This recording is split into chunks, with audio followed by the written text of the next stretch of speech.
ನಮ್ಮ ಮನೇಲಿ ದಿನ ಶುರುವಾಗೋದೇ ಈ ಕಷಾಯದಿಂದ. ಪ್ರತಿದಿನ ಚೇಂಜ್ ಆಗೋ ಈ ವೆದರ್ಗೆ ಈ ಕಷಾಯ ಬೆಸ್ಟ್ ಫ್ರೆಂಡ್ ಅಂತಲೇ ಹೇಳ್ಬೋದು. ಬೇಸಿಗೆ ಶುರು ಅನ್ನೋಷ್ಟರಲ್ಲೇ ಮತ್ತೆ ಚಳಿ ವಾತಾವರಣ, ಶೀತ, ನೆಗಡಿ, ಗಂಟಲು ನೋವಿಗೆ ಇದು ರಾಮಬಾಣ ಅಂತಲೇ ಹೇಳ್ಬೋದು. ಹಾಯ್, ಹಲೋ, ನಮಸ್ಕಾರ. ನಾನು ನಿಮ್ಮ ಪ್ರೀತಿಯ ದೀಪು ರುದಿ.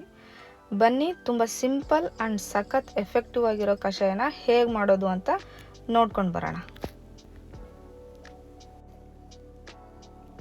ಫಸ್ಟ್ ಬಂದುಬಿಟ್ಟು ಕಾಳುಮೆಣಸು, ನಂತರದಲ್ಲಿ ಶುಂಠಿ ಮತ್ತು ಸ್ವಲ್ಪ ಅರಿಶಿನ ಪುಡಿ. ಇದು ಮೂರು ಕೂಡ ಇಮ್ಯುನಿಟಿ ಬೂಸ್ಟ್ ಮಾಡೋದಕ್ಕೆ ಹೆಲ್ಪ್ ಮಾಡುತ್ತೆ.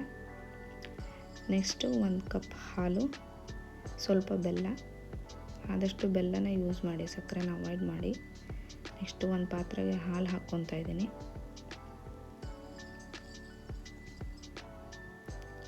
ನೆಕ್ಸ್ಟು ಮೆಣಸಿನ ಪುಡಿನ ಜಜ್ಜಿ ಹಾಕ್ಕೊತಾ ಇದ್ದೀನಿ. ನಿಮಗೆ ಫ್ಲೇವರ್ ಜಾಸ್ತಿ ಬೇಡ ಅಂದರೆ ಹಾಗೆ ಕಾಳು ಮೆಣಸನ್ನ ಹಾಕ್ಕೊಬೋದು. ನೆಕ್ಸ್ಟು ಹಸಿ ಶುಂಠಿ,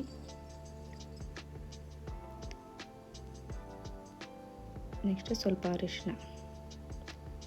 ಮೂರೂ 1-2 ನಿಮಿಷ ಕುದಿಸ್ಬೇಕು.